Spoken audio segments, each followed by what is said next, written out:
Welcome back to Cooking with Candyman. Welcome to episode 10. Who would have thought it? If it looks like I'm reading from some notes, it's because I am, because I've got a lot to say and I can't remember it. I'm going to start doing a new format to these videos where you get to see my face. I probably should have put some product in my hair and maybe trim my beard, but it's quarantine time and I don't see anyone, so who cares? For this new format, I'll basically talk you through what we're going to cook first, and I'll tell you how long it's going to take, and then I'll take you through the ingredients, and then we'll get into the cooking. While I've got your attention though, if you could give the big red subscribe button a click, that'd be awesome. And if you enjoy the video, please give it a thumbs up, and if we can get this video up to 10 likes, that would be great. Today, as it's Sunday, I'm going to do a roast chicken, but I'm going to do roast chicken with a Spanish twist. It's going to be a really simple dish. It's all going to cook in the one dish together. It's going to take about 15 minutes to prep and then about an hour and a half of cooking time.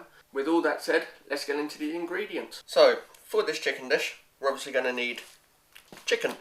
I've got a 1.4 kilo chicken that will happily do 4 to 6 people. However, there are only 2 of us eating. So with that, I'm going to have some leftover chicken. And if you're wondering what to do with leftover chicken, check out episode 3 where I make a pie. To go with this chicken, we're going to have some chorizo. I'm only going to use half of that. It's going to be about 100 grams. And then we're also going to need some potatoes. That's about 500 grams of potatoes. Going to grab a couple of carrots, about 150 grams. Going to grab 1 big red pepper. Going to grab a lemon. Going to have some fresh parsley, bulb of garlic. And then also we're going to need some ground cumin and some smoked paprika. And of course we're going to need oil, salt and pepper, stuff like that. Right. Let's cook. We're going to peel and dice our potatoes, and we're going to peel and chop our carrots and put them in some salted water. Now, before we put these on to cook, we want to grab our lemon, grab a fine grater, and we're going to grate the zest of the lemon. Save that zest for later. Add the lemon to your veg, and then we're going to cook those, but we're going to let them come up to the boil and then cook them for about 5 minutes. While the potatoes and carrots are cooking, we can chop our chorizo and dice our pepper. That's all ready to go. Just waiting for the potato and carrots to finish cooking. I'm going to now preheat the oven to 200 degrees Celsius, which is 390 Fahrenheit, and then we can get started on the chicken. So, our potatoes have cooked for 5 minutes, and then just let them cool down in the pan for a touch. Grab your lemon, put that to one side. Chuck that all into a pan that's going to be big enough. To that we're going to add our chorizo, and we're going to add our pepper, and then to this we're going to add a teaspoon of smoked paprika and a teaspoon of ground cumin, a pinch of salt and some black pepper, and then add some olive oil and give that a good mix up. At this point we're going to grab our chicken, grab your lemon, stab it a few times, and then we're going to stuff the cavity with the lemon.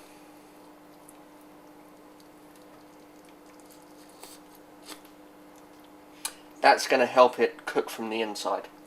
Give your hands a quick wash.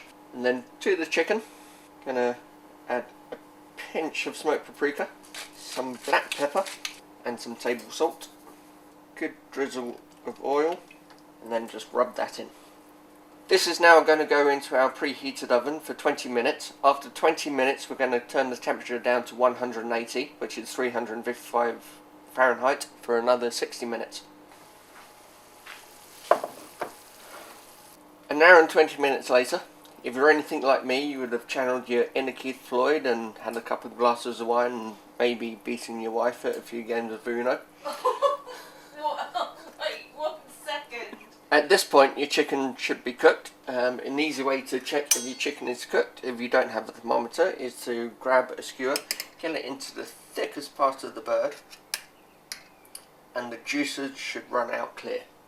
Now what we're going to do at this point, pick up our chicken, drain all that juice off, put that to a plate.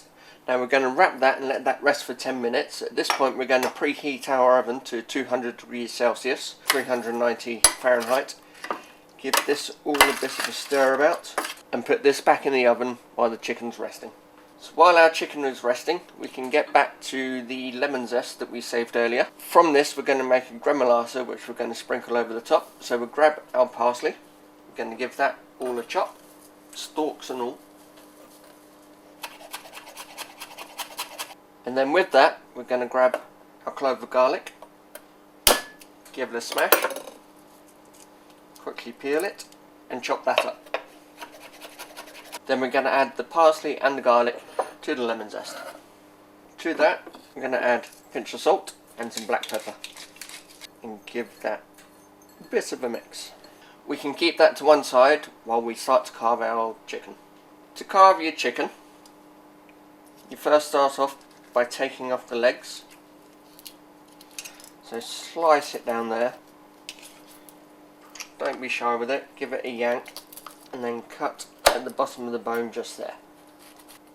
Same with the other leg. And there's your two legs. Then we take the wings, give them a good yank, and then just a light chop. Same with the other side. And then for your breast, find where the middle of the bird is. Have a nice bone down the middle there. Go just slightly to one side of it and slice down. As you're slicing down, you'll find the wishbone, and it'll go off to an angle. And then just start slicing down that centre bone. The same on the other side. Go to the other side of the bone, slice down, follow that wishbone down to release the breast. So at this point you have 2 breasts, 2 legs and 2 wings. You can cut the legs so you have the drumstick and the thigh. At that point you would have at least 8 portions of chicken if you cut the breast into 2 again. Obviously I'm just cooking for 2 people, so today we're just going to have the breasts, and as I said before in episode 3 I teach you what to do with leftover roast chicken. So for now, let's start plating up. So to plate up, just grab some of this mixture, make sure you get the oil running down to the bottom. Place your chicken on top, and then you're going to get some of the oil and the chicken juices. Just drizzle it over. And then to finish off, get your gremolata, give a nice sprinkle. And there you have Spanish roast chicken. Enjoy!